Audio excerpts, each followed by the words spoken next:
एक बार एक बहुत बड़ा शहर था। उस शहर में लाखों लोग रहते थे। पहले के ज़माने में लोग साथ साथ रहते थे और एक दूसरे के काम भी आया करते थे। लेकिन अब नए ज़माने में लोग का स्वरूप ही अलग हो गया है। अब अपने अपने काम में मग्न रहते हैं। किसी को किसी की कोई परवाह नहीं है। घर के सदस्यों को भी एक दूसरे की परवाह नहीं होती थी। भजन कीर्तन भक्ति भाव दया माया परोपकार जैसे संस्कार कम हो गए थे। शहर में बुराइयां बढ़ गई थी।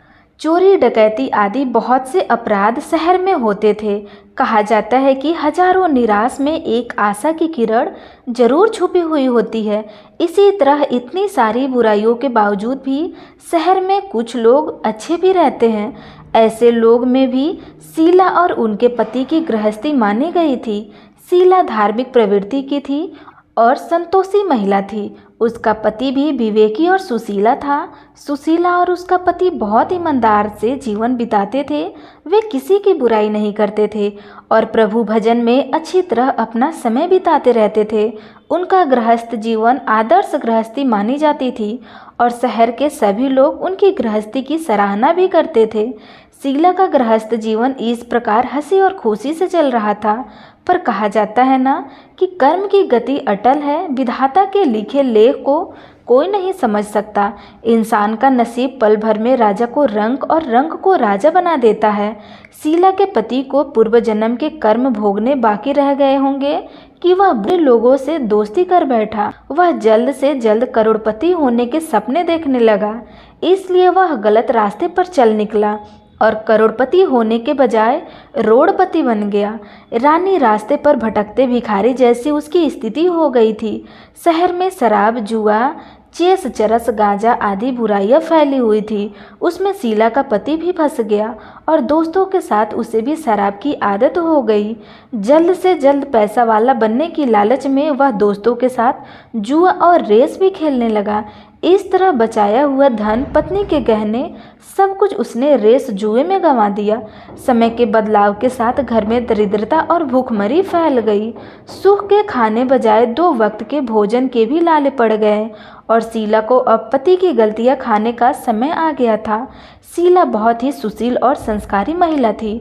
उसको पति के बर्ताव से बहुत ही दुख होता था, किंतु वह भगवान पर भरोसा करके बहुत बड़ा दिल रहकर इस दुख को सहने लगती थी। कहा जाता है कि सुख के बाद दुख और दुख के पीछे सुख अवश्य आता है, इसलिए दुख के बाद सुख भी आएगा। ऐसा ही विश्वास के साथ शीला प्रभु भक्ति में लीन हो गई।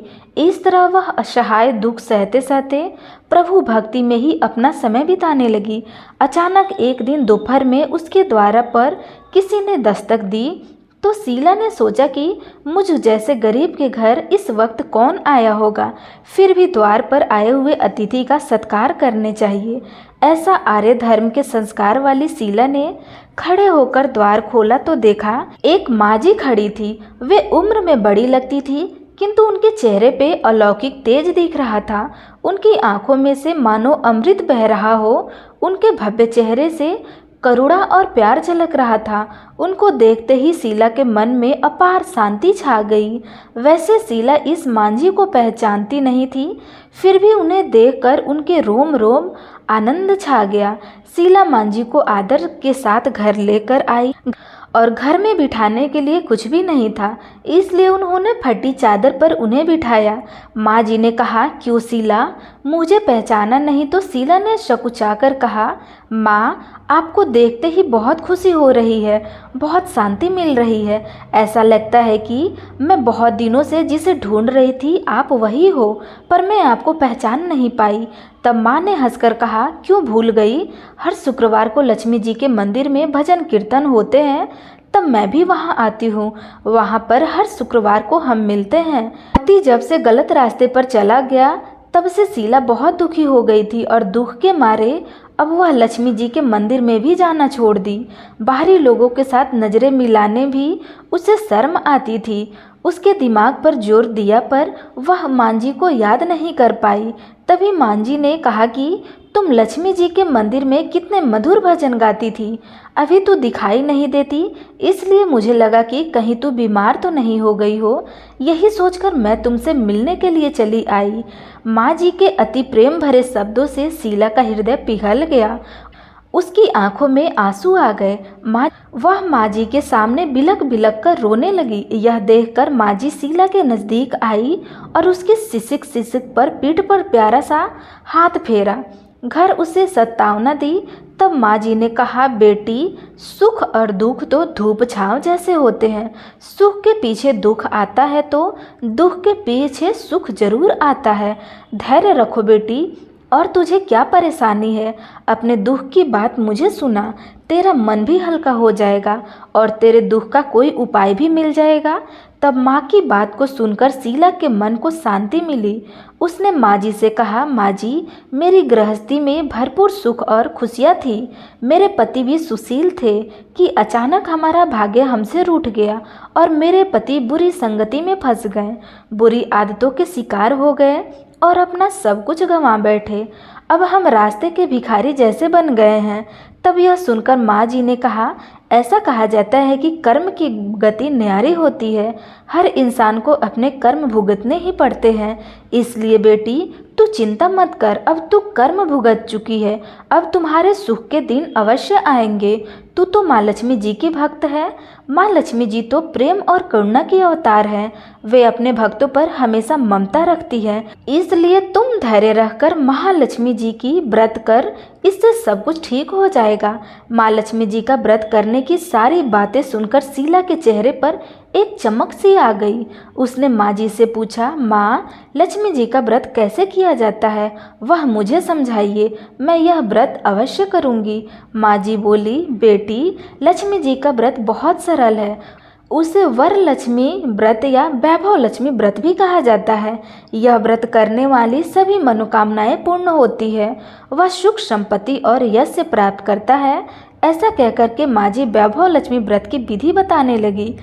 बेटी, वैभव लक्ष्मी व्रत वैसे तो सीधा साधा व्रत है, किंतु कई लोग इस व्रत को गलत तरीके से करते हैं, इसलिए उसका पूर्ण फल नहीं मिलता है। कई लोग कहते हैं कि सोने के गहने की हल्दी कुमकुम से पूजा करो, बस व्रत हो गया, पर ऐसा नहीं होता।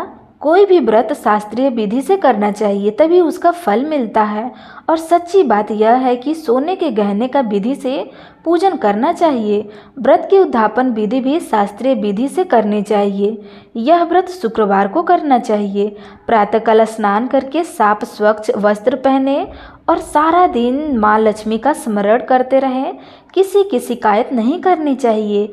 शाम को पूर्व दिशा में मुँह करके आसन पर बैठ जाओ। सामने चौकी रखकर उस पर रुमाल रखो। रुमाल पर चावल का छोटा सा ढेर करो। उस ढेर पर पानी से भरा तांबे का कलश रखकर कलश पर एक कटोरी रखो। उस कटोरी में एक सोने का गहना रखो। सोने का ना हो तो चांदी का भी रख सकते हो। चांदी का ना हो तो नगद रुपया भी चलेगा। बाद में घी का दीपक जलाकर धूप जलाकर रखो। महालक्ष्मी जी के व्रत से स्वरूप है और माँ लक्ष्मी जी को श्री यंत्र अति प्रिय है। इसलिए वैभव लक्ष्मी व्रत में पूजन विधि करते समय सबसे पहले श्री यंत्र और लक्ष्मी जी को विधि विधान से स्वरूपों का सच्चे दिल से दर्शन करो। इसके बाद लक्ष्मी स्तुति का पाठ करो। बाद में कटोरी में रखे हुए गहने या रूपों को हल्दी कुमकुम और चावल चढ़ाकर पूजा करो। लाल रंग के फूल चढ़ाओ। शाम को कोई मीठी चीज़ बनाकर उसका प्रसाद रखो। अगर ना हो तो शक्कर या गुड़ भी चल सकता है। फिर आरती करके 11 बार सच्चे मन से जय माँ लक्ष्मी बोलो। बाद में 11 या 21 शुक्रवार यह व्रत करने का दृढ़ संकल्प माँ के सामने करो और आपकी जो मनोकामनाएं हो वह पूरी करने को माँ लक्ष्मी जी से विनती करो। इसके बाद माँ का प्रसाद बांट दो और थोड़ा प्रसाद अपने लिए रख लो। अगर आप में भक्ति हो तो सारा दिन उपवास रखो और सिर्फ प्रसाद खाकर शुक्रवार का व्रत करो। यदि शक्ति ना हो तो एक बार शाम को प्रसाद ग्रहण करते समय भोजन कर लो। अगर थोड़ी शक्ति भी ना हो तो 2 बार भोजन भी कर सकते हो। बाद में कटोरी में रखा गहना या रुपया ले लो कलश में रखा जल किसी पौधे में डाल दो और चावल पक्षियों को डाल दो। इसी तरह शास्त्रीय विधि से व्रत करने से उसका फल अवश्य मिलता है। इस व्रत के प्रभाव से सभी प्रकार की विपत्ति भी दूर हो जाती है। आदमी धनवान बन जाता है। संतान न हो तो संतान की प्राप्ति भी हो जाती है। सौभाग्यवती स्त्री का सौभाग्य अखंड रहता है। कुंवारी कन्या को मन भावन पति मिलता है। तब यह सब सुनकर शीला अति प्रसन्न हो गई और फिर उसने पूछा, माँ जी, आपने वैभव लक्ष्मी व्रत की है जो शास्त्रीय विधि बताई है, वैसे तो मैं अवश्य करूँगी, किंतु इसकी उद्यापना विधि किस तरह करनी चाहिए, यह भी कृपया करके बता दीजिए माँ जी। तब माँ जी ने कहा, 11 या 21 जो मन्नत मांगी हो उतने शुक्रवार यह वैभव लक्ष्मी व्रत पूरी श्रद्धा और भावना से करना चाहिए। व्रत के आखिरी शुक्रवार को खीर का नैवेद्य रखो। पूजन हर शुक्रवार को जैसे करते हो वैसे ही करो। पूजन विधि के बाद श्रीफल फोड़ो और कम से कम 7 कुंवारी या सौभाग्यशाली स्त्रियों को कुमकुम का तिलक करके वैभव लक्ष्मी व्रत की एक एक पुस्तक उपहार में देना चाहिए। सबको खीर का प्रसाद देना चाहिए। फिर धन लक्ष्मी स्वरूप वैभव लक्ष्मी स्वरूप महालक्ष्मी जी की छवि को प्रणाम करें। माँ लक्ष्मी जी का यह स्वरूप वैभव देने वाला है। उन्हें प्रणाम करके मन ही मन सच्चे मन से माँ की प्रार्थना करते समय कहो कि हे माँ धन लक्ष्मी, हे माँ वैभव लक्ष्मी, मैंने सच्चे हृदय से आपका व्रत पूर्ण किया है। हे माँ हमारी मनोकामनाएं पूर्ण कीजिए, हम सब का कल्याण कीजिए। जिसे संतान न हो उसे संतान देना, सौभाग्यशाली स्त्रियों का सौभाग्य अखंड रखना, कुंवारी लड़कियों को मन भावना पति देना। आपका यह चमत्कारी वैभव लक्ष्मी व्रत जो भी करे उसकी सभी विपत्ति दूर कर देना। हे माँ सबको सुखी करना। हे माँ आपकी महिमा अपरंपार है। माँ जी के मुख से वैभव लक्ष्मी व्रत की शास्त्रीय विधि सुनकर शीला भाव विभोर हो उठी। उसे लगा मानो सुख का नया रास्ता मिल गया हो। उसके आंखें बंद करके मन ही मन उसी क्षण संकल्प लिया कि हे वैभव लक्ष्मी माँ, मैं भी माँ जी के कहे अनुसार श्रद्धापूर्वक शास्त्रीय विधि से वैभव लक्ष्मी व्रत 21 शुक्रवार तक करूँगी और व्रत की शास्त्रीय रीति के अनुसार उद्यापन भी करूँगी। शीला ने संकल्प करके जब आंखें खोली तो सामने कोई नहीं था। वह हैरान रह गई कि माँ जी कहाँ चली गई। वह माँ जी और कोई नहीं बल्कि साक्षात लक्ष्मी जी ही थी। शीला लक्ष्मी जी की भक्तिन थी, इसलिए अपने भक्त को रास्ता दिखाने के लिए माँ लक्ष्मी देवी माँ जी का रूप धारण करके शीला के पास आई हुई थी। दूसरे दिन शुक्रवार था। सुबह स्नान करके स्वच्छ कपड़े पहनकर शीला मन ही मन श्रद्धा और पूरे भाव से जय माँ लक्ष्मी का मन ही मन स्मरण करने लगी। सारा दिन किसी का शिकायत नहीं की। शाम हुई तब हाथ पांव मुंह धोकर शीला पूर्व दिशा की ओर मुँह करके बैठ गई। घर में पहले तो सोने के बहुत से गहने थे, पर पति ने गलत रास्ते पर चलकर वह गिरवी रख दिए। पर नाक की कील बची हुई थी। नाक की कील निकालकर उसे धोकर शीला ने कटोरी में रखा। सामने पाटे पर रुमाल रख दी। मुट्ठी भर चावल का ढेर किया। उस पर तांबे का कलश जल भरकर रखा। उसके ऊपर कील वाली कटोरी रखी। फिर विधि के अनुसार वंदन स्तवन पूजा बगैर किया और घर में थोड़ी शक्कर थी, उसे प्रसाद के रूप में रखकर वैभव लक्ष्मी माता का व्रत किया। यह प्रसाद उसने पहले पति को खिलाया।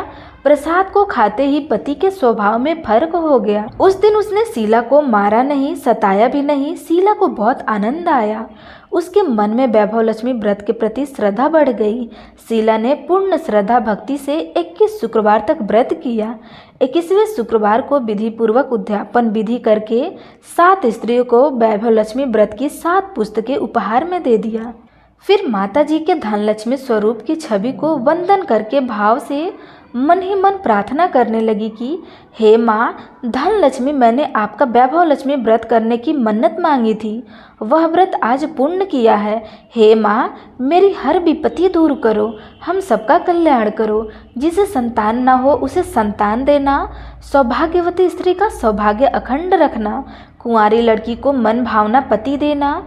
जो कोई आपका यह चमत्कारी वैभव लक्ष्मी व्रत करे उसकी सब विपत्ति दूर करना, सबको सुखी करना। हे माँ आपकी महिमा अपार है। ऐसा बोलकर लक्ष्मी जी के धन लक्ष्मी स्वरूप की छवि को उसने प्रणाम किया। इस तरह शास्त्रीय विधि से शीला ने व्रत किया और तुरंत ही उसे उसका फल भी मिला। उसका पति सही रास्ते पे चलने लगा और अच्छा आदमी बन गया और कड़ी मेहनत करके वह व्यवसाय करने लगा। धीरे धीरे समय बदलता और उसने शीला के गिरवी रखे हुए गहने भी छुड़ा लिए। अब घर में धन की बाढ़ सी आ गई। घर में पहले जैसे सुख शांति छा गई। वैभव लक्ष्मी व्रत का प्रभाव देखकर मोहल्ले की दूसरी स्त्रियों भी शास्त्रीय विधि से वैभव लक्ष्मी का व्रत करने लगी। हे माँ धन लक्ष्मी, आप जैसा शीला पर प्रसन्न हुई उसी तरह आपका व्रत करने वाले सभी पर प्रसन्न होकर सबको सुख शांति देना। तो प्रेम से बोलिए लक्ष्मी माता की जय, वैभव लक्ष्मी माता की जय। उसी तरह आपका व्रत करने वाले सभी पर प्रसन्न होना, सबको सुख शांति देना। जय धन लक्ष्मी माँ, जय वैभव लक्ष्मी माँ। प्रिय भक्तजनों, अब सुनिए आज अन्नपूर्णा माता की कथा। मार्गशीर्ष के महीने में 21 दिनों तक चलने वाला माता अन्नपूर्णा की व्रत बहुत ही चमत्कारी होता है। इस व्रत को सभी भक्तजन अन्नपूर्णा माता का धन्यवाद करने के लिए, उनकी कृपा को पाने के लिए भी रखते हैं। माँ अन्नपूर्णा की पूजा करने से और इस दिन व्रत रखने से सभी प्रकार के सुख और धन धान्य की प्राप्ति होती है।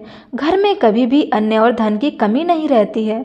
पुराणों में जो माता अन्नपूर्णा की कथा प्रचलित है, उस कथा के अनुसार प्राचीन समय की बात है। काशी निवासी धनंजय की पत्नी का नाम सुलक्षणा था। वैसे तो उसे सारे सुख प्राप्त थे, केवल गरीबी ही उनके दुख का कारण थी। यह दुख उन्हें हर समय सताता रहता था। एक दिन सुलक्षणा ने अपने पति से कहा, स्वामी आप कुछ उद्यम करो तो काम चले। इस प्रकार बैठे बैठे कैसे काम चलेगा। तब सुलक्षणा की बात धनंजय के मन में बैठ गई और उसी दिन वह भगवान शंकर जी को प्रसन्न करने के लिए बैठ गया और कहने लगा, हे देवादिदेव महादेव, मुझे पूजा पाठ कुछ भी नहीं आता, मैं तो केवल आपके भरोसे ही बैठा हूँ। ऐसा कहकर के विनती करते हुए वह 2 दिनों तक भूखा प्यासा बैठा रहा। यह देखकर भगवान शिव जी ने उसके कान में अन्नपूर्णा अन्नपूर्णा अन्नपूर्णा इस प्रकार 3 बार कहा। यह कौन कह रहा है और कहाँ चला गया। अब धनंजय उसी सोच में पड़ गया। फिर वह मंदिर में जितने भी ब्राह्मण लोग आया करते थे, भक्तजन आया करते थे, उन सभी से पूछता था कि पंडित जी यह अन्नपूर्णा कौन है। तो ब्राह्मणों ने कहा कि तू अन्न छोड़कर बैठा है, इसलिए तुझे हर समय केवल अन्न की बात ही सूझती है। जा घर जाकर भोजन ग्रहण कर ले। अब धनंजय घर गया, अपनी पत्नी से सारी बातें सुनाई। उसने बताई तो पत्नी ने कहा, स्वामी आप चिंता मत कीजिए, स्वयं शंकर जी ने ही यह मंत्र आपको दिया है और वे स्वयं इस बात को प्रकट करेंगे। आप फिर से जाकर उनकी आराधना कीजिए। तब धनंजय फिर से जैसे का तैसा, यानी कि बिना खाए पिए ही भगवान की पूजा और ध्यान में बैठ गया। अब रात को शंकर जी ने फिर से उसके कान में आज्ञा दी और कहा कि जा तू पूरब दिशा में जा और रास्ते भर अन्नपूर्णा का नाम जपते रहना। इस प्रकार धनंजय अन्नपूर्णा माँ का नाम जपता रहा। रास्ते में फल खाता, झरनों का मीठा पानी पीता और इस प्रकार जाने कितने ही दिनों तक वह लगातार चलता गया। कई दिनों तक लगातार चलने के बाद उसे एक बहुत ही सुंदर वन मिला जो चांदी की तरह उजाला था। इस प्रकार उसी वन में एक सरोवर भी था। उसके किनारे जाने कितने ही सुंदर अप्सराएं झुंड बनाकर बैठी हुई थी।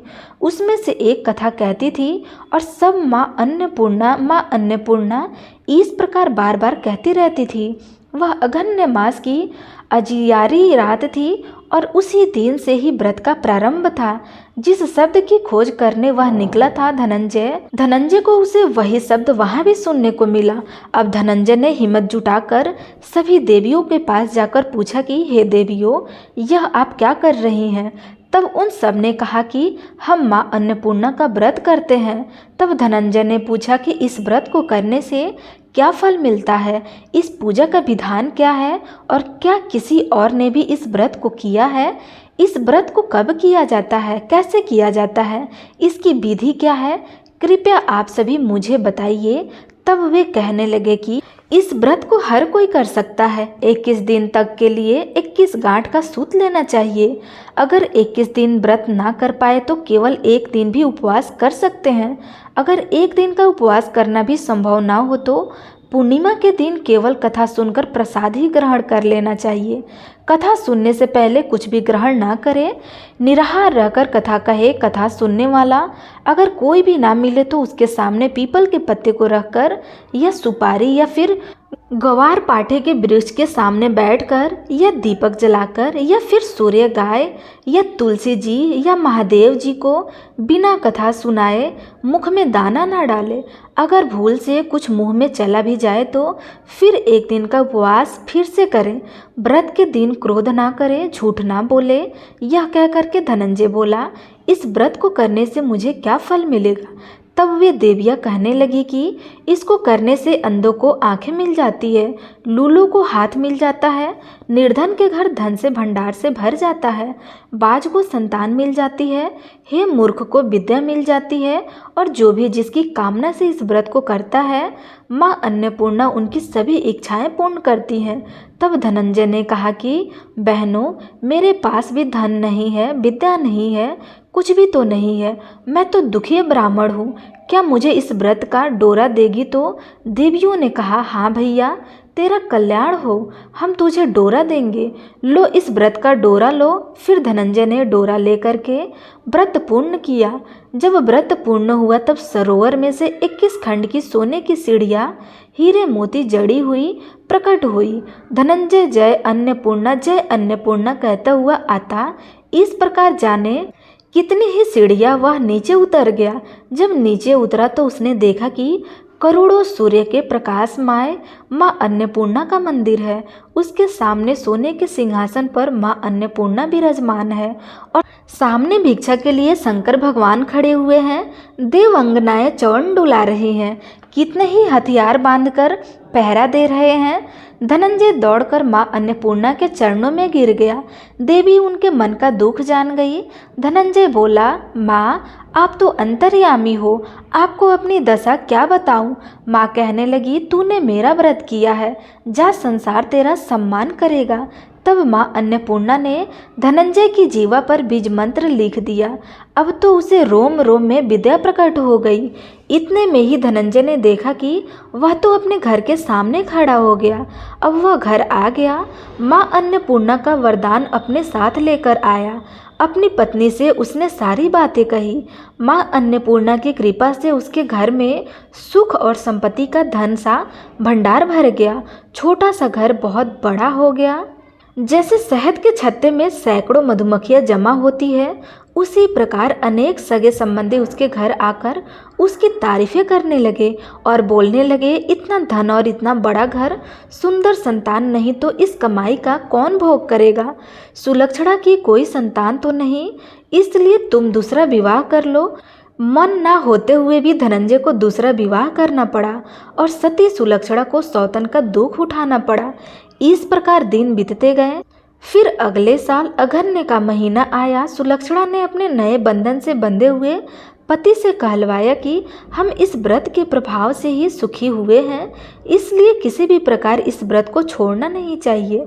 यह माँ अन्नपूर्णा का ही प्रताप है जो आज हम इतने संपन्न और सुखी हैं। सुलक्षणा की बात सुनकर धनंजय उसके यहाँ आया और व्रत में बैठ गया। नई बहू को इस व्रत की कोई खबर नहीं थी। वह तो धनंजय के आने की राह देख रही थी। दिन बीतते गए और व्रत पूरा होने के केवल 3 दिन बाकी रह गए थे कि नई बहू को खबर मिली कि अब उसके मन में ईर्ष्या की ज्वाला दहकने लगी है। सुलक्षणा के घर वह आ गई और उसने आते ही वहाँ भगदौड़ मचा दी। वह गुस्सा करती हुई धनंजय को अपने साथ लेकर चली गई।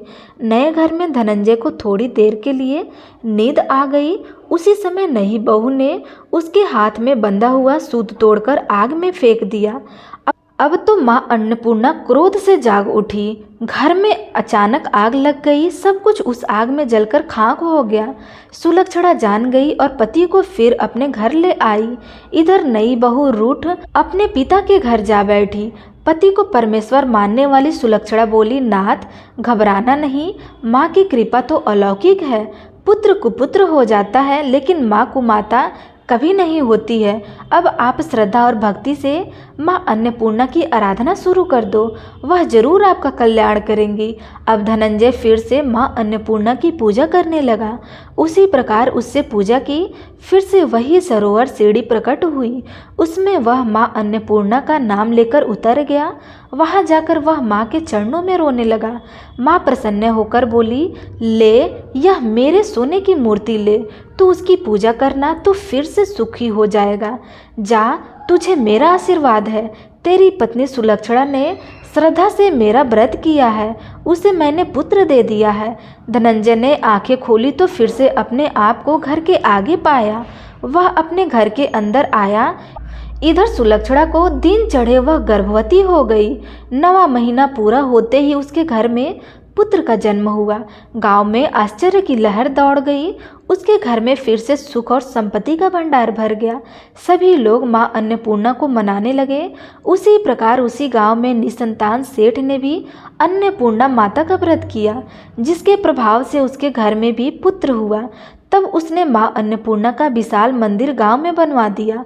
उसमें माता जी धूमधाम से पधारी। यह यज्ञ करवाया गया।